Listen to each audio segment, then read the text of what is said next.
नमस्कार, मेरा नाम डॉक्टर सोनालिका झा है। मैं एक कंसल्टेंट इंटरवेंशनल रेडियोलॉजिस्ट हूँ at Narayana hospital Jaipur. Interventional radiology एक extremely specialised field of medicine है जिसमें बिना कट के, सूचर के और स्कार के मर्ज़ का इलाज किया जाता है। इसी इंटरवेंशनल रेडियोलॉजी का एक बहुत इंपॉर्टेंट कंपोनेंट है इंटरवेंशनल ऑन्कोलॉजी, जो एक अहम रोल प्ले करता है कैंसर के treatment, management, diagnosis as well as palliative component में। अब कैंसर के मैनेजमेंट और ट्रीटमेंट के कॉन्टेक्स्ट में जो 4 स्तंभ ऑफ ऑन्कोलॉजी माने जाते हैं, द 4 पिलर्स ऑफ ऑन्कोलॉजी, जिनके 3 कंपोनेंट्स हैं, सर्जिकल ऑन्कोलॉजी, मेडिकल ऑन्कोलॉजी और रेडिएशन ऑन्कोलॉजी। इसी इकाई का जो चौथा स्तंभ है, the 4th pillar of oncology, आजकल इंटरवेंशनल ऑन्कोलॉजी को माना जा रहा है, जो कि एक बहुत ही पिवटल रोल प्ले करता है कैंसर के मैनेजमेंट में। अब डायग्नोसिस की बात करें तो जो भी बायोप्सीज इंटरवेंशनल ऑन्कोलॉजी में की जा रही है वो सारी की सारी आधुनिक मशीन के गाइडेंस में की जाती है, which can either be an ultrasound, CT और एन MRI, ताकि सैम्पलिंग जो है सटीक रहे, ट्यूमर से हो और नेगेटिव और रिपीट सैम्पलिंग का रिस्क कम से कम हो जाए। तो ट्रीटमेंट के पॉइंट ऑफ व्यू से बात करें तो हमारे पास 2 प्रोसीजर्स हैं पेशेंट को ऑफर करने के लिए। The first one being ablation और the second one is trans arterial chemo embolisation या रेडियो एम्बोलाइजेशन।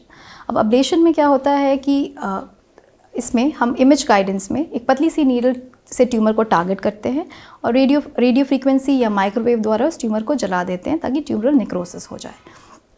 अब ट्यूमरल नेक्रोसिस होने के बाद पेशेंट कंप्लीटली डिजीज़ फ्री हो जाता है। द थिंग इज़ कि ये इतना मिनिमली इन्वेजिव प्रोसीजर है कि the patient can be discharge the next day itself and कोई ऐसी मेजर सर्जरी की भी ज़रूरत नहीं पड़ती। And the procedure is totally scarless, बस एक छोटा सा पिन होल की तरह का पॉइंट मार्क रहता है एब्डोमेन में। ठीक है। The next procedure that we offer is a trans arterial chemo embolization और ट्रांस आर्टीरियल रेडियो एम्बोलाइजेशन। इसमें क्या होता है कि पैर में एक छोटे से पिन होल जितने बड़े होल के थ्रू नसों के द्वारा वेरी स्पेशलाइज्ड हार्डवेयर के ज़रिए दवा, कीमोथेरेप्यूटिक एजेंट जो कि आइदर डॉक्सोरुबिसिन हो या सिस्प्लैटिन हो, वो ट्यूमर को फीड करने वाली आर्टरी में सिलेक्टिवली जाके डाला जाता है और फिर निकलते वक्त उस आर्टरी को बंद करके हम बाहर आ जाते हैं। इससे 2 चीज़ें होती है, एक तो जो कीमोथेरेप्यूटिक एजेंट है वो उस टारगेटेड जगह पे एक्ट करता है जहाँ पे उसकी ज़रूरत है और सिस्टमिक साइड इफ़ेक्ट्स कम हो जाते हैं। और सेकंड ये होता है कि जब हम वो ट्यूमर की आर्टरी को बंद करते हैं तो फिर ट्यूमर का पोर्शन भी ख़त्म हो जाता है और ट्यूमर अपने आप सेल्फ डिस्ट्रक्ट हो जाता है। पैलिएशन के कॉन्टेक्स्ट में भी पेशेंट को सिम्टम्स से निजात दिलाने में हमारे पास बहुत सारे प्रोसीजर्स हैं जो हम पेशेंट को ऑफ़र करते हैं। जैसे for example in cases of CA bladder, जिसमें पित्त की नसों में ब्लॉक हो जाता है और पीलिया बहुत ज़्यादा बढ़ जाता है, उस केसेस में हम पेशेंट को ऑफ़र करते हैं PTBD और स्टेंटिंग। वो पेशेंट जो कैंसर के कारण निगल नहीं सकते तो उनका न्यूट्रिशनल स्टेटस मेंटेन करने के लिए बहुत गैस्ट्रोस्टमीज़ ऑफ़र की जाती है या गैस्ट्रोजेजनोस्टमीज़ ऑफ़र की जाती है।